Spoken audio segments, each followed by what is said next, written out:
Good morning, good morning, good morning, everyone. Welcome to another episode of Gather for Her in our season 8. Wow, season 8. How did that happen? I'm Tina O. I'm your moderator, and I'm grateful to be connecting with you all from Nequalaquam, also known as Bowen Island, BC, Canada, on the soil originally named as Turtle Island, now known as the continent of North America. And I'm grateful to rest my head, play, and co create on the traditional, unceded ancestral territories, land, and home to the Squamish people. Gather for Her invites you to be part of our co created conversation with global leaders, changemakers, and social impactors, and is brought to you today by Powerhouse, that's us, and produced by Regen Media. At Powerhouse, we walk beside leaders to amplify their change work as they walk their path of whole leadership, guided by conscious leadership practices and Indigenous ways of knowing and being. Our impact media producer is Regen Media, who invites us to take the power of media into our own hands by supporting stories that heal, regenerate, uplift, and transform. And we're here every 2 weeks, live here on LinkedIn, followed by a private, interactive wisdom circle held on the leader path at our virtual fire. But I'll tell you more about that later and how you can join us. I am going to pop in a few times during this conversation to introduce you to different things that we have available for leaders like you who are ready to elevate and decolonize their leadership by walking an integrated path of Indigenous ways of knowing and being. As this is a live conversation and we want you to be part of it. So introduce yourself as a listener or a viewer here in the chat on LinkedIn. Say hello. Let us know where you're connecting from with an acknowledgement of gratitude for the lands in which you rest, play, and grow. And if that's new to you, great. If that feels like you don't know how to do it, great. Your reconciliation in action begins with awareness and is followed by a practice, and then is carried forward for future generations with an integrated knowing. So let's be awkward here. Let's come as we are, and let's learn together as we soften and grow and co-create this world we're living into together. So let's begin. I'm going to pass to my sisters in change making and let them introduce themselves, and then we'll introduce our special guest for you today. So over to you, Shar, to start us off as the founder of Powerhouse. Thank you, Tina. I am so excited to welcome you to Gather for Her this morning, and pleased to be hosting from my home here on the traditional, ancestral, and unceded territory of the Squamish First Nations on the beautiful Sunshine Coast. Thank you for joining us this morning, and I'd love for you to meet my sister Sharon. Thanks, Shar, and welcome everyone. I'm very excited to be a part of this conversation today, and especially with Vanessa, someone I'm becoming quite fond of in the house. My name is Sharon Marshall, and I am grateful to be living, working, and playing on the traditional and ancestral territories of the Snuneymuxw and Snuneymuxw people of the Snuneymuxw nations of the Coast Salish people here on Vancouver Island. And back to you, Shar. Great. Well, it gives me great pleasure to formally introduce our guest today, and then I'm going to less formally introduce her and kick off our first question. I'll let you know that Vanessa is a mixed heritage woman. She was born in Treaty 1 territory, also known as Winnipeg, and is deeply proud of her Métis roots. She is on a mission to invoke heart-centered transformation and decolonize business through workplace spirituality. Vanessa created the Mindful Managers based on her research on workplace spirituality to help guide people to lead in a good way. She's been published in the World Federation Association of Teachers Education Journal, Say Magazine, and Lisbeth Magazine. And she's presented at Fairleigh Dickinson University, the 2020 Kindness Matters Conference, and various speaking engagements. In addition to her work here with us at Powerhouse, which we'll talk about a little later, she also is a very important component of the Lift Circle, which is where I personally met Vanessa, which which helps to lift Indigenous women, Indigenous entrepreneurs in the Lift Collective, and mentors Indigenous youth across BC in creating their own pop-up businesses in 30 days. She also holds monthly Indigenous Enough circles for all Indigenous kin reconnecting to their heritage. When not working or studying, Vanessa loves hiking, yoga, and hugging trees.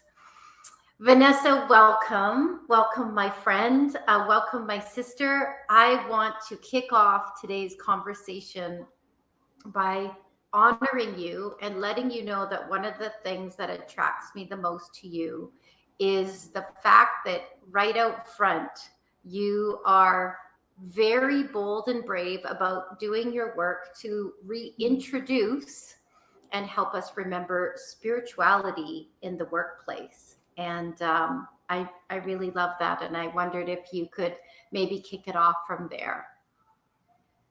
Gladly. Tanshe, and thank you so much for the introduction and for having me. I'm so excited for this conversation. Other gatherers that I've been a witness to, such rich conversation and dialogue. So so happy to be here today. And I'm joining all of you from the traditional ancestral and unceded territory of Musqueam Nation. Every time I'm here, I'm just so taken by the views of the river and the mountains and just all the goodness and medicine of the lands here. So yeah. And workplace spirituality, that was the focus of my master's degree. And I figured that was one way to decolonize business, because in a Western worldview, and most people can attest to, because we're all working within a Western context, a colonial Western world, most places, I won't say everywhere, but most places in a Western context, you're invited to bring your mind and your body to work, right? So you physically show up, you're physically working, whatever it is, whether it's at a computer or you're doing more manual work. And you can bring your mind, so you think, but then we're expected to cut ourselves off from our emotion and our spirit. But we're whole human beings, right? We carry all of us with us, no matter where we are. So I want to examine what might it look like if in organizations and businesses, we start to normalize just accepting and embracing all of us, our holistic selves, mind, body, emotion, and spirits. And that's also part of the teaching of the medicine wheel. As you mentioned, Shar, I'm a mixed heritage Métis woman, and I'm French and Anishinaabe Métis from the Red River. So those are my origins. And in reconnecting to my heritage and my Anishinaabe roots, a medicine wheel is really prominent. And the medicine wheel teaches us for complete and total well-being, we need balance in mind, body, emotion, spirits. And if it's off, if the wheel is off, if it's off balance, then that's where we're going to start to not be well. And I deeply sense that that's why so many people in so many places, they're taking leave because of burnout and stress, and just people are not well at work. So how can we do that? And for me, one of the solutions is workplace spirituality. Can I jump in for a second? I love that, Vanessa. I too, well, I'm in the MBA program right now, and what I'm noticing is there's more talk, there's more literature on workplace spirituality than ever. There's not a lot, but it's becoming.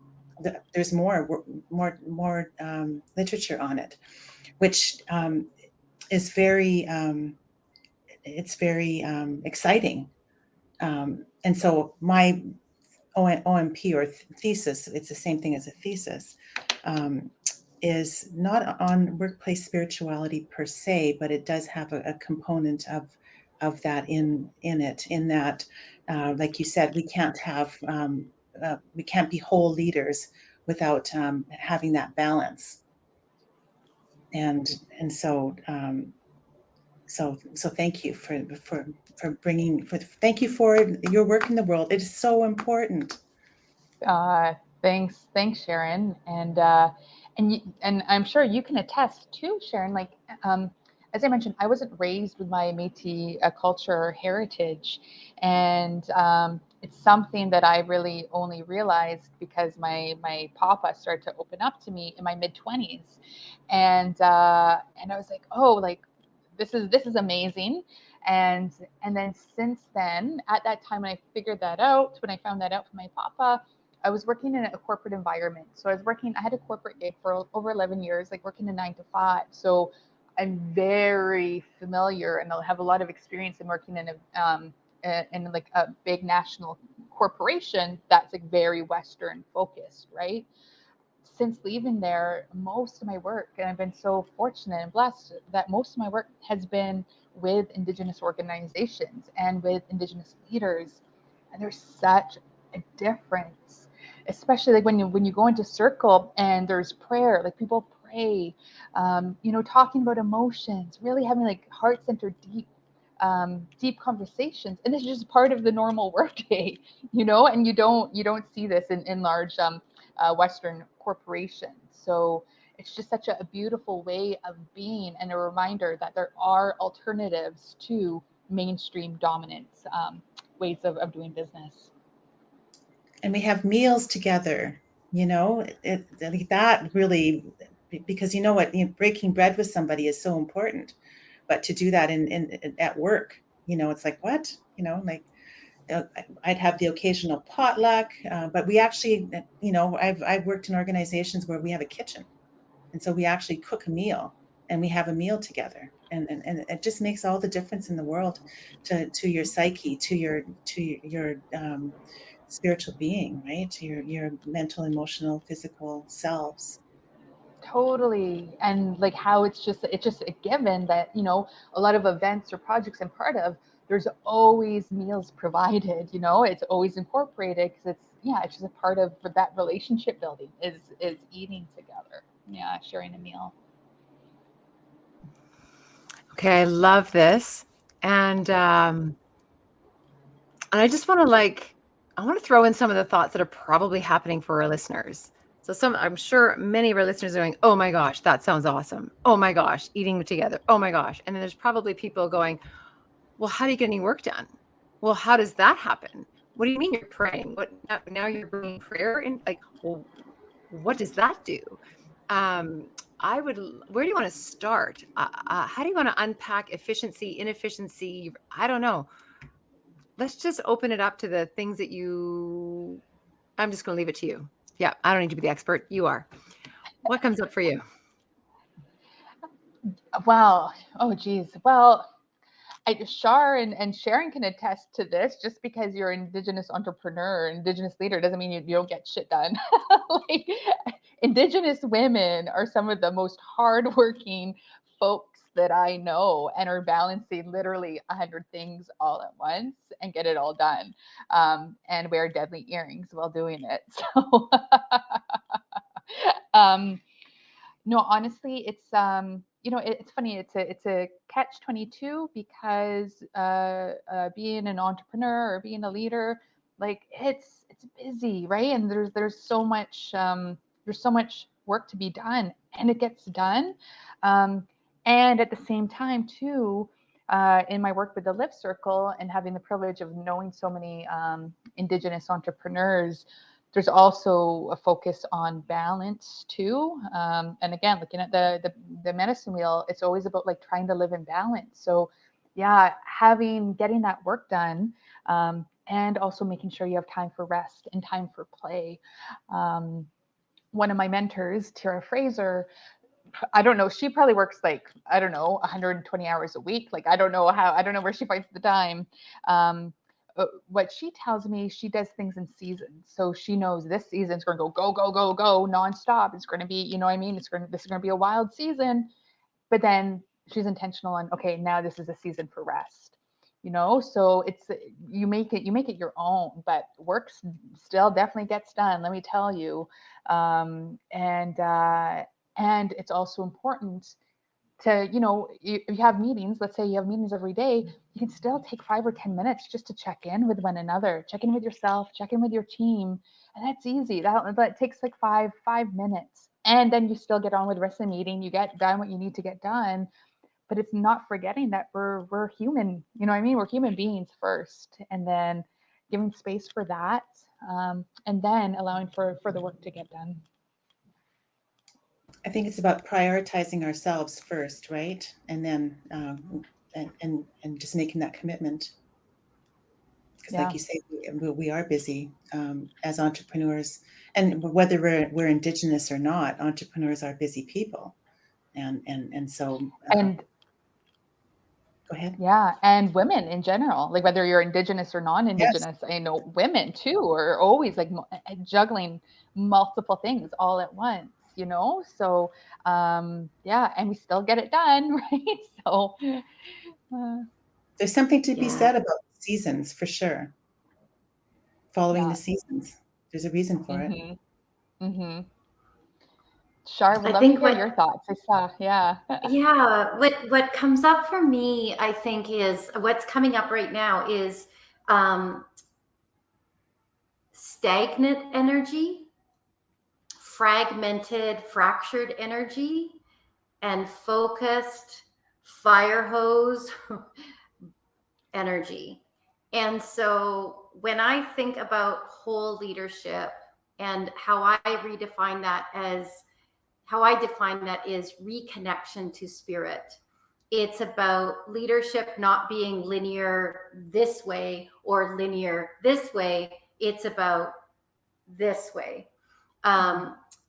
I think that what I'm learning as an Indigenous entrepreneur and from the elders that I am spending time with is how are we ensuring that our energy is flowing and not stagnant?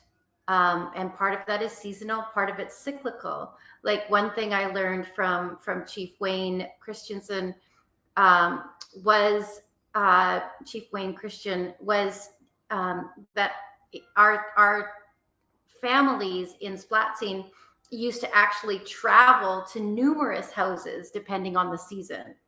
We weren't born to actually live in one house for the whole year. We weren't born to work in one office space for 10 years. That actually is very stagnant energy.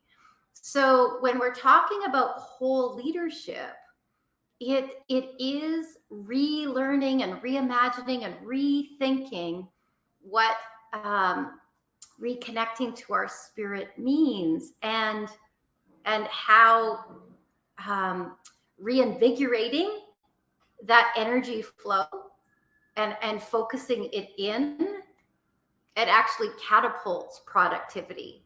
But it looks very different because we're redefining productivity and we're redefining it at our own pace, right?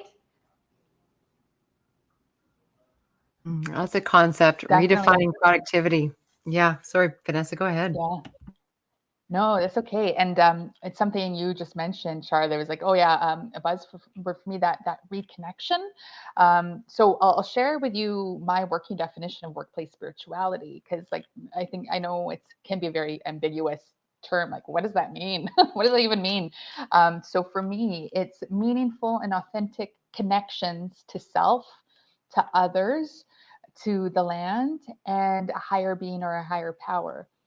And for me, that higher being or higher power, even if you're atheist, to me, it's connecting to your higher self, right? So we have like, the place that we want to just like react and just like give in to whatever we want. But then I believe that we also have a higher self, a higher consciousness, and then so it's the ability to tap in and connect to that. So that higher being, higher power, it can be whatever it looks like for you, But in that sense, using that definition, workplace spirituality is truly inclusive, no matter what your beliefs or your ideologies are. It can fit for everyone. And by having those meaningful connections to self, because everything, leadership always starts with self, right? So having that deep self-awareness as a leader, and knowing who you are, what your gifts are, what your strengths, and what you bring to the table, and also knowing areas that you know you need to work on, right? That's so critical for leadership. And then when working from that place, then you can start to form meaningful and authentic connections to others, whether it's your team members, other stakeholders, your clients, or whatever. And those types of relationships, for me, is really what makes life worth living, right? When you're working with people you genuinely like and admire, it just makes everything so much better. And knowing that other folks see you and hear you, and you know that they're also invested in your well-being.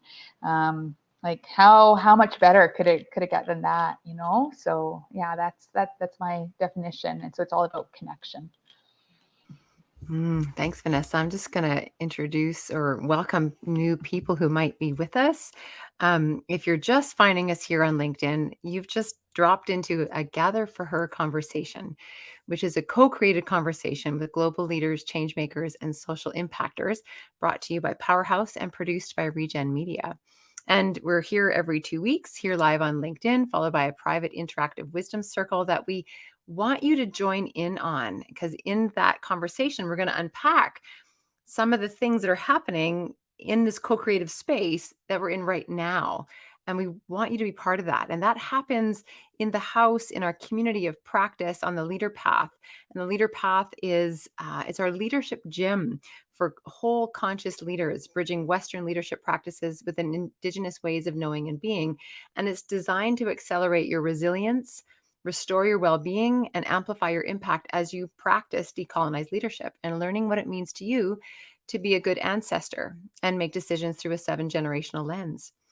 So this is a live conversation, and thank you for just joining us. And so introduce yourself in the chat here on LinkedIn, and let us know where you're connecting in from and what's present for you in this moment, maybe sparked by what's happening in this conversation, or just what's present for you in your heart today in the history that we're in co-creation together doing. Okay, so let's get back to our conversation with our guest, Vanessa Lesperance, new to the team on Powerhouse, and bringing spirituality into our workplace. One of our questions was, why is whole leadership important to you? Which maybe we've kind of danced in this already, but I just want to, if there's anything missing there that you want to throw in, Vanessa, or the other question we have is, how are you bringing your whole self to leadership these days? Wherever you want to go with that. Oh, geez, how much time do we have? Well, why is it important to me? There's so many different reasons, but one of them, as you indicated, Tina, I alluded to it earlier, but it's really for our well-being, for everyone's well-being, holistic well-being, so mind, body, emotion, spirit.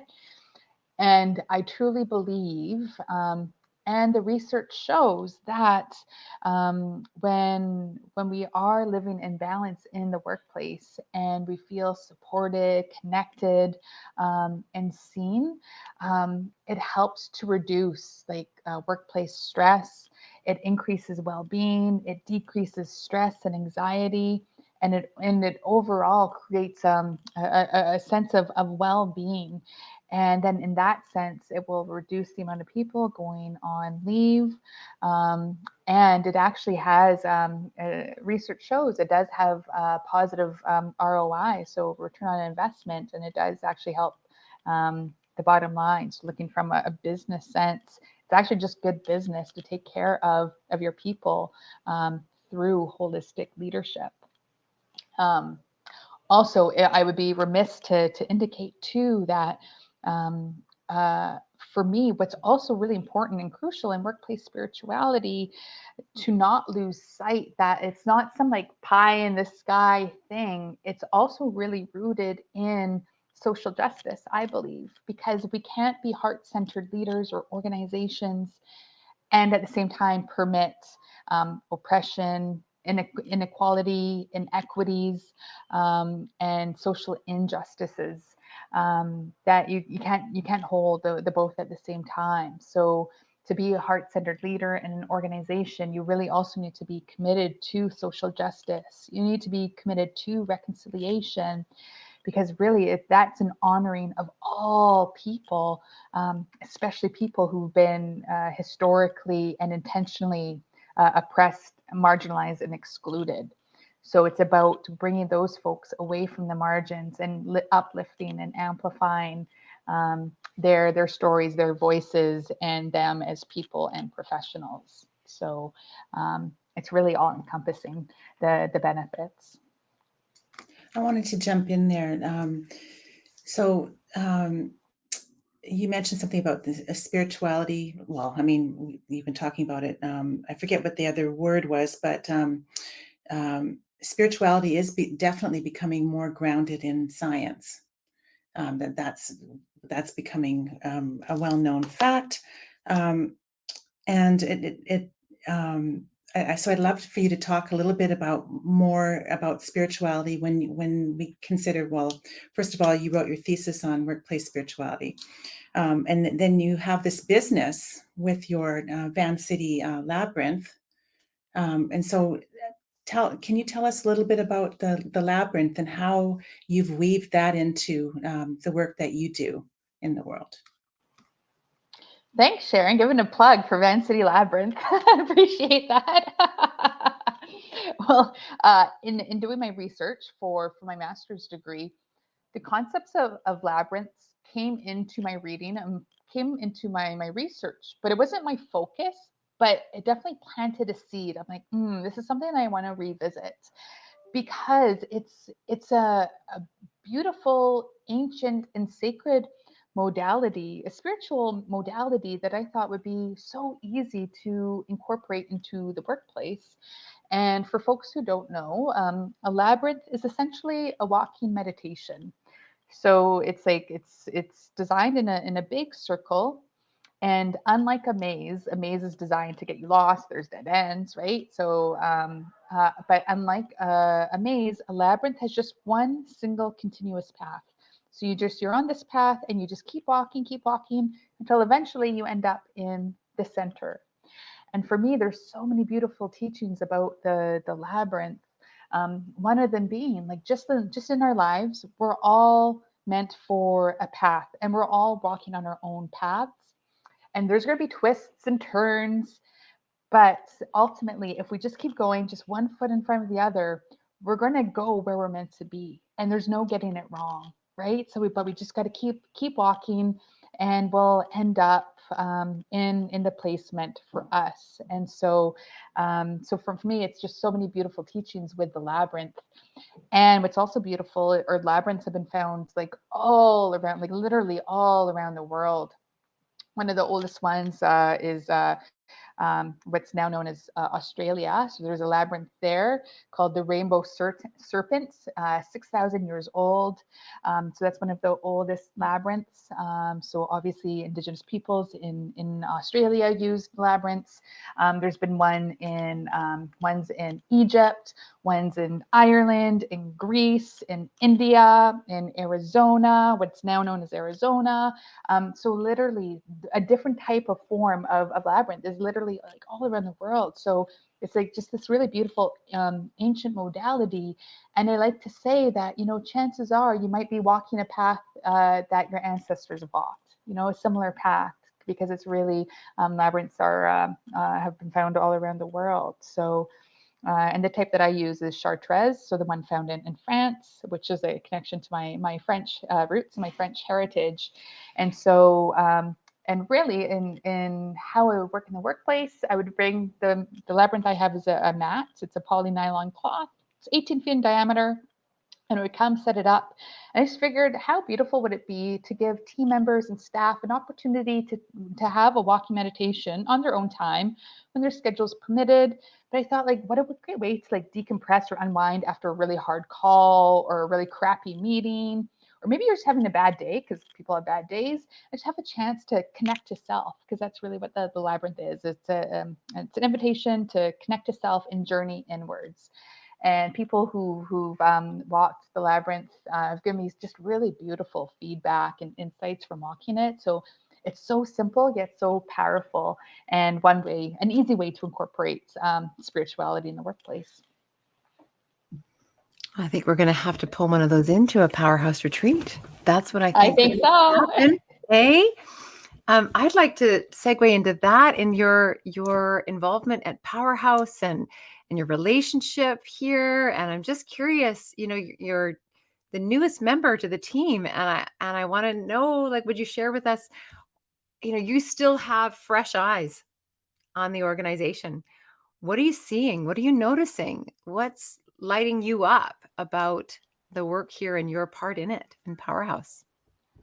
I would say the thing that gets me the most jazzed about Powerhouse is the focus on decolonizing leadership, and how heart-centered and relational the focus is.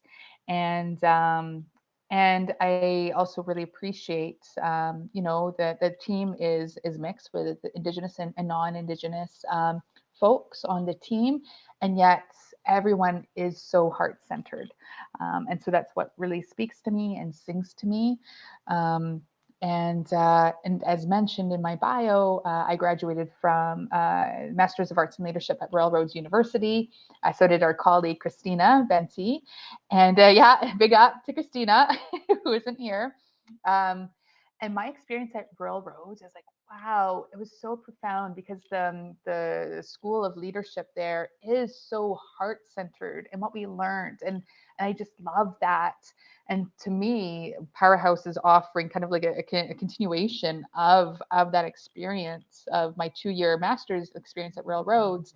It seems like, Powerhouse, offers something similar in that it's relational and heart centered and focused on leadership in a good way and leading in a good way, and really leveraging your strengths and understanding what your strengths are as a leader to make the most impact and most change that we're here to make. So that's what I really love about Powerhouse, and that it's honoring Indigenous ways of knowing and being.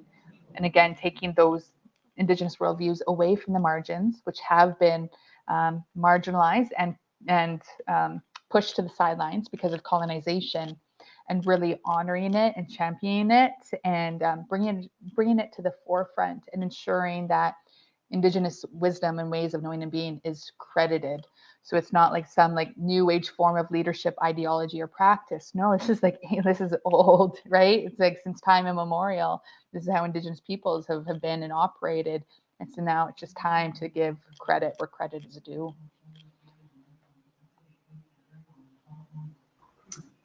Yeah, what's coming through for me right now, Vanessa, is pushing the knowing that we have, pushing the knowing out to the sidelines is what we've done in the past, and now we're bringing it back to the center. Even your labyrinth example. So when I think about the me, we, us example, it starts with me, then it's within my organization, which happens to be Powerhouse and Regen, or any business organization, and then it's society, my place in society. But I think if we're really honest with ourselves, workplace spirituality is not anything foreign. It's actually not. If we're really truly honest with ourselves as human beings, and we just get rid of the distractions and we listen to ourselves, it's just that we've pushed it to the sidelines. And in our organizations, if we're really honest with ourselves, we know we can do better. We actually know we can do better and be better as an organization, as a powerful change maker.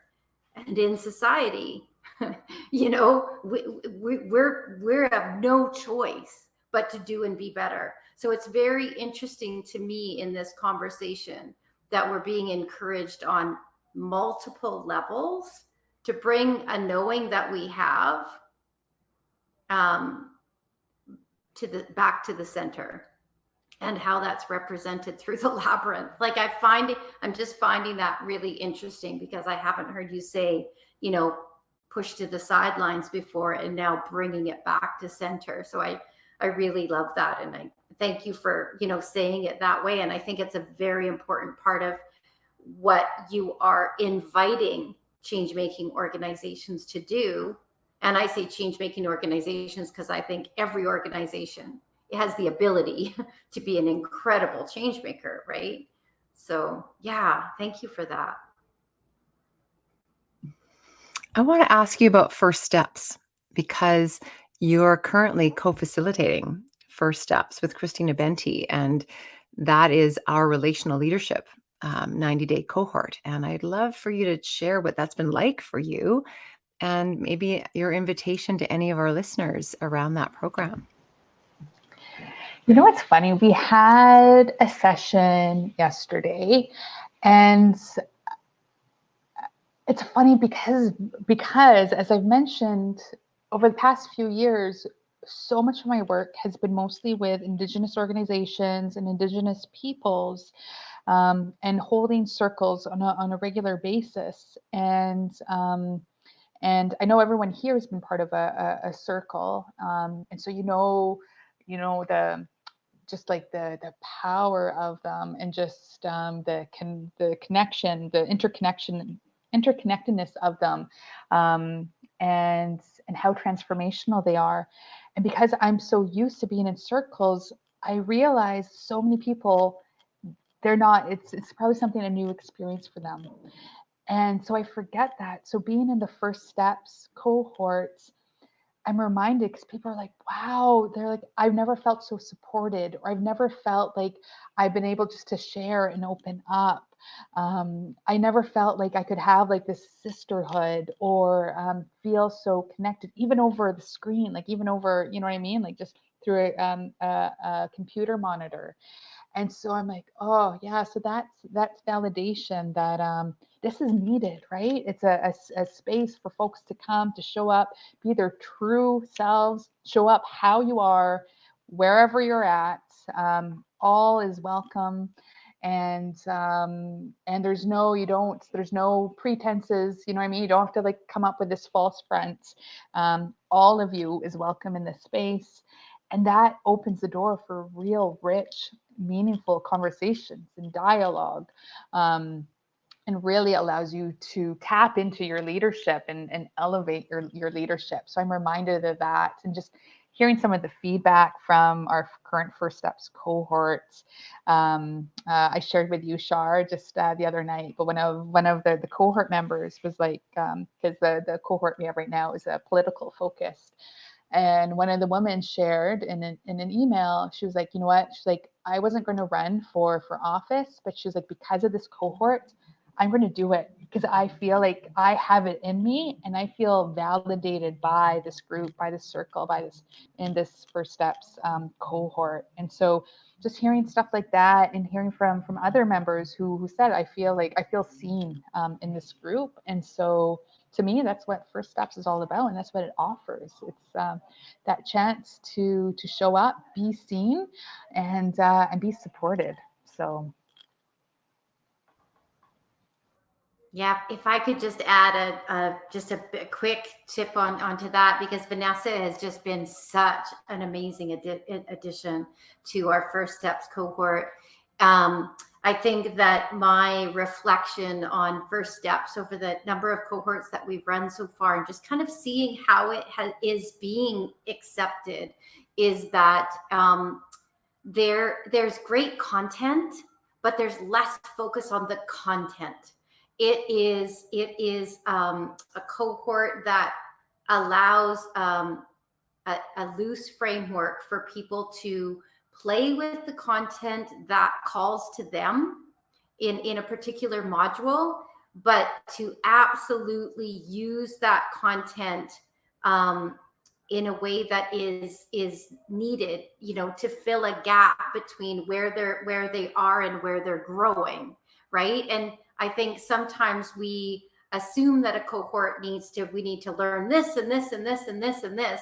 But really, what if a cohort is just meant to hold space in a nurturing way, to provide just enough, but to absolutely ensure that people feel seen, heard, give them a room to practice what they feel they need to say, all of those pieces. And that's really what I'm learning and appreciating. And Vanessa's just been such a great addition to being able to hold that circle. It's been fabulous.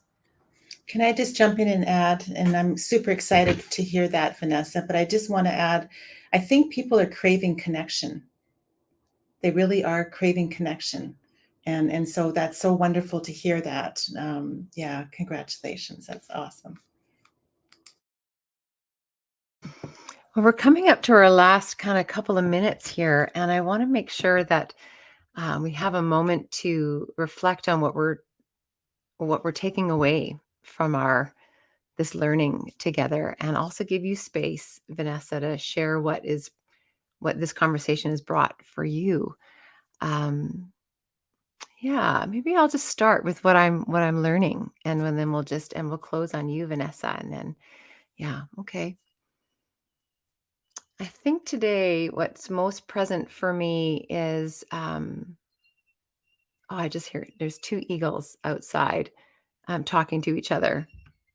I don't know if you can hear them, but they're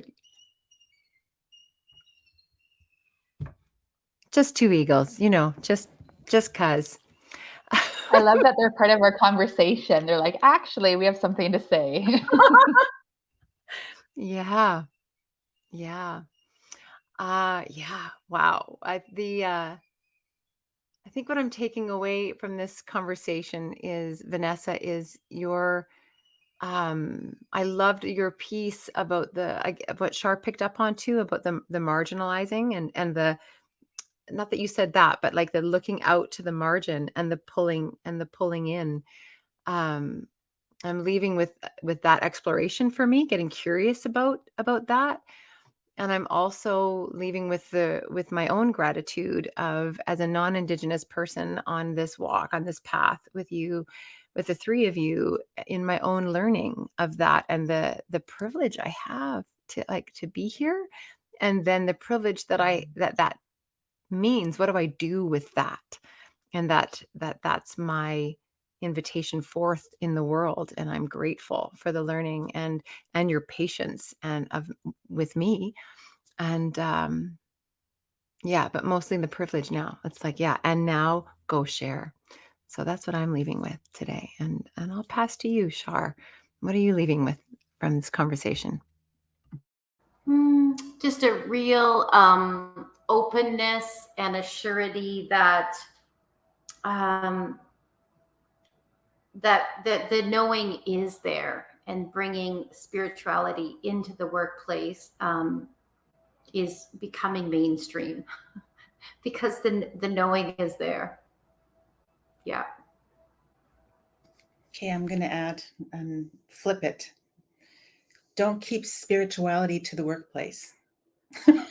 Bring it out the rest of your life. And I'm also grateful that you're in the house with us. I'm super grateful for that. And I'm looking forward to getting to know you better. I think that you are incredible, and we couldn't be more blessed to have you in our sphere. You. You ladies are making me blush. Thank you. I feel humbled. And for me, I'm leaving with the reminder of the importance of community, the importance of connection, and the importance of sisterhood.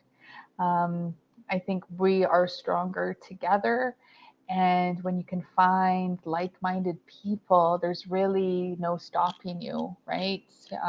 So that's what I want to leave with, and an invitation for folks to join Powerhouse and just check us out and work with us, and because we truly do offer a place to be seen, heard, and valued, and that's what Indigenous organizations offer. That's what social impact organizations offer, and yeah, and in my journey with Powerhouse, I'm so excited to cross paths with more amazing, inspiring change makers and leaders, because yeah, that's who Powerhouse works with. So if that's you, then we invite you to join us.